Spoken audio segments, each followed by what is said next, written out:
Okay, good morning. It is time for our Mental Toughness Monday, and you ready for some toughness? Let's get tough.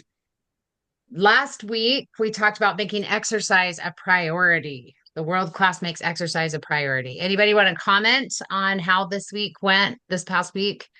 If you had any exercise experiences that you'd like to share? I- Go I'm ahead. on I'm on forced exercise 3 days a week, and I actually feel so much better every time I do it. Isn't that amazing? And thank goodness for forced exercise, aka physical Physical therapy. therapy, right? I love it. That's Yes, I'm awesome. on that same routine of forced Linda's doing the exercise. same thing, forced exercise. I love it. Well, you have to go and you have to do it, but then you don't have to. It's still a choice, right? You got to show up and do the thing. And then if you do your exercises at home, it's even better, right? Yes. And you can just go for a walk. It doesn't have to be intense to make Nope, a Or play that difference. is or the play truth. or play tag with your kids for an hour. An That would hour. be a really long time, Well, until you can catch them, maybe that's better. right? It could take that long, I guess. But that's one of the lessons we learned earlier is get movement because of joy. And I remember when I was getting over my first knee, I was so motivated to go see the garden, go see what was growing, go see the chickens, go see the chicks, and look at all the things and make sure I didn't miss anything. And that was all I could do. Sometimes I had a stick or something to lean on. I love it. And I love because that's right. At Sassy Habits, we're focusing on non-exercise activity thermogenesis or NEAT. And that is just like more movement in your life. And as you feel better, you move more because you feel better and it brings you joy. So that is very, very good. Another thing that we've noticed is that as people get into around week 8, what we found in our first pass was a lot of people said to us somewhere in the vicinity of week 8, I feel like doing more. I feel like going for a walk, or I want Guys, to kind of start you an guys. exercise program, or something like that, that just really resonated with them. They were feeling enough better that they wanted to get become more active, and so that's a big deal. The other thing that a lot of people expressed was that they got more done. They were able to do more things around the house. So that also is neat, right? Non-exercise activity thermogenesis, because the reason your long to-do list isn't getting done is not because you're lazy, it's because you feel bad. So the better you feel, the more likely you are to get the stuff done um, that you weren't getting done before. Okay. So really good. And I also moved up a notch in the exercise priority world. And like you, Mom, mine's not forced, but it's definitely every time I do it, I feel better. My hip hurts less. My body feels stronger. I do have to take more Mito 2 Max to make sure that I don't have to suffer with sore muscles, but just saying. All right. Any other last thoughts on exercise before we move on to being a professional failure? All right, here we go. The great ones, number 48, are professional failures. The quote here is from Orison Swett Martin. He lived from 1848 to 1924 and was the founder of Success Magazine. He said, there can be no failure to a man who has not lost his courage, his character, his self respect, or his self confidence. He is still a king. The majority of the differences between amateurs and pros is a subtle separation. It's a slight difference in thinking that makes a big difference in result. The idea of failure is an example of this. Amateurs tend to believe failure is painful and should be avoided in order to maintain a sense of pride and dignity. In an effort to protect their egos, they attempt only those things they know they can do. Champions see failure as a necessary building block of mega success, and they treat it as a teacher. People labeled as failures are amateurs at failing. Successful people are professional failures who have failed their way to success. The difference is their mental approach. Champions aren't in the business of protecting their egos. They're in the business of learning, growing, and becoming. They see failures as necessary course adjustments, not always pleasant, yet necessary to gain the wisdom and mental toughness it's going to take to make their vision a reality. While amateurs spend a lot of time focusing on how not to fail, pros are dialed in to doing what it takes to succeed. This problem-solving, execution-based focus creates a greater awareness of more potential solutions. A focus on failure prevention becomes an awareness of fear, lack, and poverty. It's all a matter of where the performer places his attention. All right, your thoughts. This is a big deal, right? Because none of us like that feeling of failing, of just like feeling stupid and like we didn't, oh, but that's all our ego, right?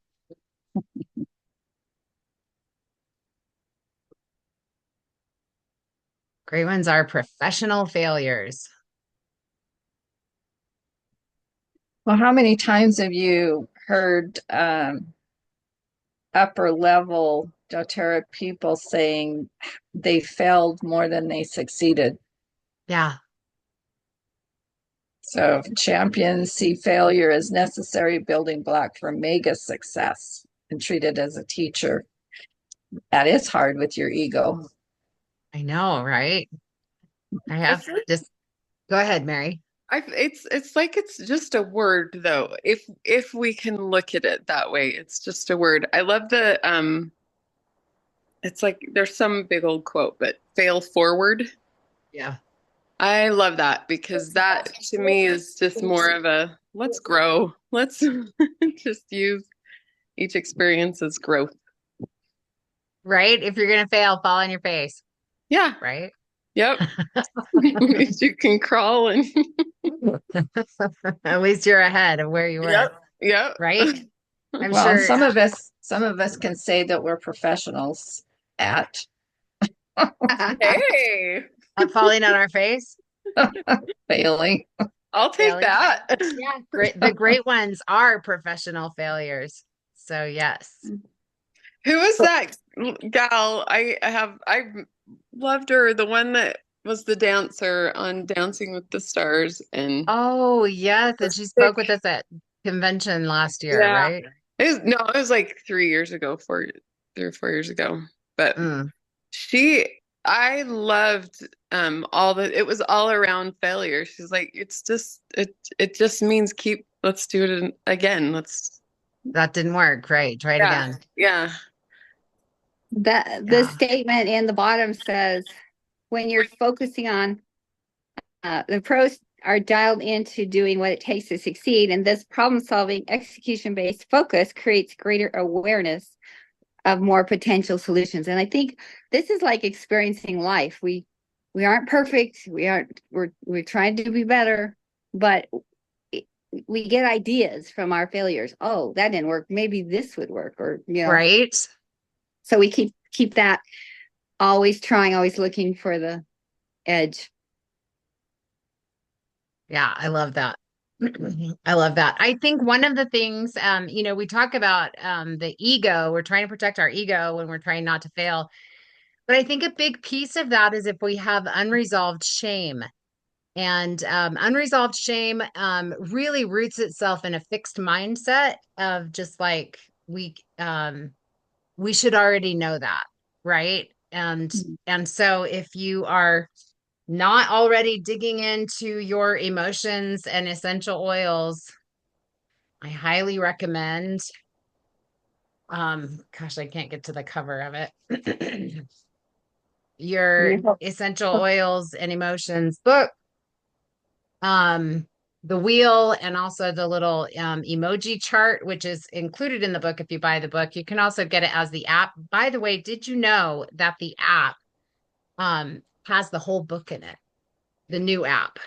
And then they also have a section, it's an optional add-on section of somatic movement exercises that help you to release some of those negative emotions. So I just think that's really important to recognize that if you are not a fan of failing and it kind of causes an emotion in you, not that any of us are like fans of failing, but if it like causes this like within you, then there's some unresolved emotion or triggers that are kind of bringing some of that stuff up, and you can use your oils to get help with that. And if you want more information about that, you can um reach out reach out in the chat or anywhere and see if someone can help you with that.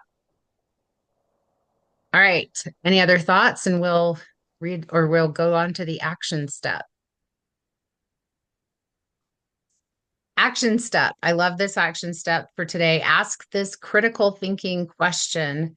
Have I been playing it safe to avoid failure?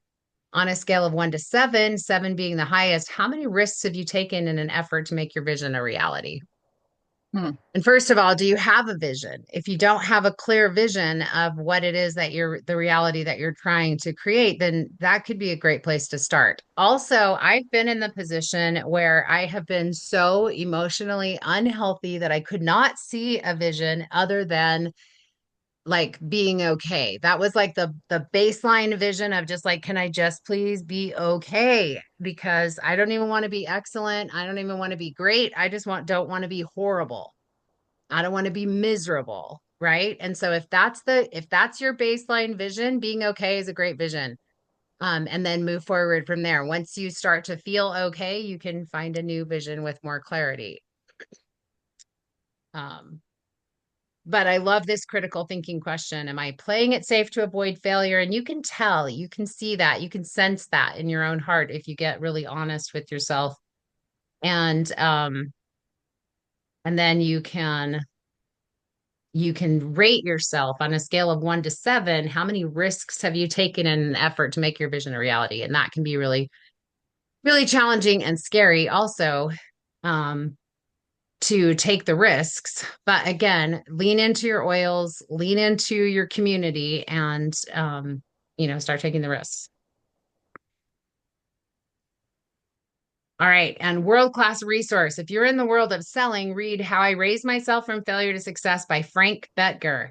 This book is a detailed account of how one man figured out how the system works. The great Dale Carnegie called this book the most helpful and inspiring book on salesmanship I've ever read. It is a must read in your sales library. I feel like I have this one, but I can't remember if I read it. That's So yeah, go ahead. I was just wondering, if you would share how Mary finds some extra resources like books and stuff that she can use online. What's that? How she goes out and finds stuff to read that we're suggested to read. I'm having a hard time finding out where to get some of these books on Audible. Well, not on Audible, but on I think YouTube. Mary, did you usually find them on YouTube? Yeah, the old ones have been on YouTube. That's where I found them. Someone's read them and put them on YouTube. What a great knowledge to find. Okay. Check Yeah. that out. See if you can find it on YouTube. Thank you very much. What was the And title of that again? Do you mind How saying? I Raised Myself from Failure to Success in Selling. Okay. And the author is Frank Bettger, Bettger. Thanks. All right. Very good. All right. Well, are you ready to get out there and professionally fail? Woohoo! If you're feeling a little hesitant about that, get your oils going. Yeah, it still bites. Right? I love it. There's not an emoji for failure, is there? Oh, maybe. But what is failure really? Because it probably Growth. brings up different emotions, Fear. right? Yep. Fear, Sometimes worried, it's fear of success. right? Yeah, Because like what It will is. happen? More And, responsibility. fearful, jealous, insecure. The emoji would be the palm to face. The what? Oh, I don't see that one. That's cute. How'd this happen to me? Love it. I love it. Yeah, I'm sure there is something in there because like you're already feeling something. And if you're feeling something, look at the feelings chart, see if there's an emoji that already resonates, and then move forward with that feeling and grab some Uh, oils and Well, and just so you know, that is a jump off point to the wheel, which has many more directly, maybe more closely aligning with your feelings of other things. And then they recommend an oil. So this is just like, okay, start here and then jump to the chart and see what you can find. yep. And And it has also look in your book for the worksheet where you actually are working through the questions and basically taking yourself through a process to support in releasing these emotions. And you can always hop on the 8 o'clock call with Mary and Jewel. They do an amazing job using essential oils. It's not the same process, but it is it's really good. Another way. I was gonna say one more thing you can look up is like if you're not sure what the emotion is, if you can sense a color that you might be feeling around it. That's another direction you can take. Or if you're feeling something going on in a part of your body, you can look it up from Look up the body that way. side. But the Yeah. emotions book doesn't have colors, right? It doesn't. No, but you can I could find a link to You like could a share a color color chart. chart. Yeah, I'll find one. Yeah. Okay. Okay. So Yeah. these are some helpful ways that sometimes, I mean, your emotions are trying to talk to you. They're trying to give you good feedback. And our emotions around failure are important because it's important for us to not fear failure in the sense of feeling like, you know, it makes us less of a person or something if we go and try something and fail spectacularly. You know, everybody's watching and they think we're so dumb. So whatever that feeling is that it's bringing, that's the thing that you want to, you know, work on, overcome, and go do some more failing. Fail Hey. forward. Woohoo! Did you mean to record this? Didn't I record it? I don't see the button. Well, I hit the button. It, I hit it was the recording recording. when I got on. What was Oh, it? good. Yeah. It's still recording. Oh, good. Okay. Phew. Scare me to death. Well, I can't see it. Of course, I had to do Well, an you know, update this Zoom is morning. always changing whatever the stuff, but yeah, They it are. does say stop recording. All right. Well, thank you for joining. If there's anything else that we want to talk about before we pop off the recording, you can say it now or forever hold your peace. All right. Love you guys. Thanks for being here.